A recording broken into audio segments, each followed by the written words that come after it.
దేశంలోని ఒక గొప్ప చరిత్ర కలిగినటువంటి కొండవీడు రాజ్యం రాజుల పరిపాలన తదుపరి శ్రీకృష్ణదేవరాయలు కూడా ఇక్కడి నుంచి పరిపాలన నిర్వహించారు. ప్రభుత్వం రాష్ట్ర ముఖ్యమంత్రి వర్యులు నారా చంద్రబాబు నాయుడు, ఉప ముఖ్యమంత్రి పవన్ కళ్యాణ్, జిల్లా కలెక్టర్ కృతికా శుక్లా ఆధ్వర్యంలో నిర్వహిస్తున్నటువంటి ఈ కార్యక్రమానికి ఎంతో సంతోషపడుతున్నారు. దీని అంతటికీ ముఖ్య కారణం స్థానిక శాసనసభ్యులు మాజీ మంత్రి వర్యులు పత్తిపాటి పుల్లారావుకి ప్రత్యేకమైనటువంటి స్థానిక గ్రామ ప్రజలు కూడా కృతజ్ఞతలు తెలిపారు. ముఖ్యమంత్రి నారా చంద్రబాబు నాయుడుకి ప్రతి ఒక్క విషయాన్ని తెలియజేస్తూ ఈ కార్యక్రమాన్ని ఇంత ఘనంగా నిర్వహించడం చుట్టుపక్కల గ్రామాల ప్రజలు హర్షిస్తున్నారు.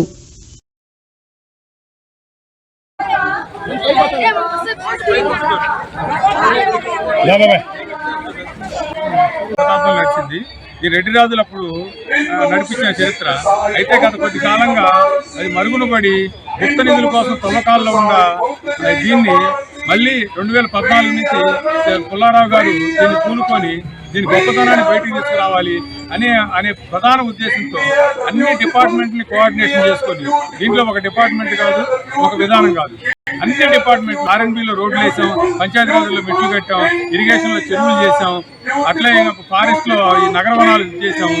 ఇట్లా అన్ని డిపార్ట్మెంట్లు పుల్లారావు గారు కోఆర్డినేషన్ చేసుకుని అందరినీ సమన్వయం చేసుకుంటా దీన్ని అభివృద్ధిలో ప్రధాన భూమికగా తీసుకున్న పుల్లారావు గారు దీని ప్రధాన ముఖ్యుడు. అలానే 2014లో చంద్రబాబు నాయుడు గారు ఇక్కడ దీనికి వచ్చాడు. వచ్చినప్పుడు ఇది బాగుంది, ఈ రోడ్డు బాగుంది, ఈ విధానం బాగుంది అని చెప్పి 5 కోట్ల రూపాయలు అప్పుడప్పుడు అడిగితే కలర్ లైటింగ్ ఏమంటే కలర్ లైటింగ్ ఇచ్చాడు, రోడ్లు ఎలక్ట్రిసిటీ బైక్ కావాలంటే ఎలక్ట్రిసిటీ ఇచ్చాడు. అట్లా ఏది అడిగితే అది తీసుకొని వచ్చి ఇక్కడ ఇవ్వటం జరిగింది. అందువల్ల ఈ కొండవీడు డెవలప్ అయింది. ఇది కులాలకి మతాలకు అతీతంగా కమ్యూనిటీగా ఎట్లగా రెడ్డి చరిత్రలు ఉన్నా సరే అన్నిటికీ కాదని అందరూ కలిపి సమన్వయంతో అభివృద్ధి చేస్తున్నారు కాబట్టి ఇది బ్రహ్మాండంగా అభివృద్ధి అవుతుంది. ఇక్కడ ఇది రాకముందు కొద్దిపాటి తక్కువ ధరలు ఉండే 5 లక్షలు 10 లక్షలు ఉండే భూములు చంద్రబాబు నాయుడు గారికి ఎప్పుడైతే వచ్చాడో 50 లక్షల నుంచి ₹1 కోట్లకి వెళ్ళిపోయింది. ఈ అభివృద్ధి దీని ప్రధాన ముఖ్యుడు పుల్లారావు గారు కాబట్టి ఇది ఎంత చెప్పుకున్నా చంద్రబాబు నాయుడు గారు చెప్పారు. కావున అలాంటి చాలా వాల్యుయేషన్ పెరిగి ఇక్కడ అందరికి చాలా బాగుంటుందని తెలియజేస్తారు. కొండవీడు చరిత్ర గల కొండవీడు కోట, దీన్ని మరీ అభివృద్ధి చేయాలని చెప్పి ప్రజలందరూ కోరుకుంటున్నారు. ముఖ్యంగా మా చంద్రబాబు నాయుడు ముఖ్యమంత్రి గారికి, డిప్యూటీ సీఎం పవన్ కళ్యాణ్ గారికి నమస్కారాలు. అందరూ కలిసి కష్టపడి ఓట్లేసి మా ఊళ్ళో విమానాలు అంటే అది చంద్రబాబు నాయుడు పుణ్యమే. గాలిపటాలనేది కూడా మాకు తెలియస్తారు. ఇంత ముందర బాబు గారు హెలికాప్టర్ సొంతంగా చూస్తున్నాము. అభివృద్ధి అంటేనే బాబు గారు అంటేనే అభివృద్ధి. ఆయన మన రాష్ట్రానికి డైమండ్ లాంటి వాళ్ళు అందరూ యూజ్ చేసుకోవాలా. ఒకసారి ఆ గవర్నమెంట్ వచ్చి ఒకసారి ఈ గవర్నమెంట్ వస్తే అన్ని మూసకపోతాయండి. గతంలో ఆ సార్ ఉన్నప్పుడే రోడ్డు వేశారు, ₹1 కోటి పోయింది, ఇప్పుడు 1.5 కోటి పోతుంది. బాబు గారు రాష్ట్రానికి డైమండ్ లాంటి వాళ్ళు, దేవుళ్ళు లాంటి వాళ్ళు, ఆయన కాపాడుకోవాలా. వద్దిల్లాలే తెలుగుదేశం పార్టీ, వద్దిల్లాలే నారా చంద్రబాబు నాయుడు నాయకత్వం.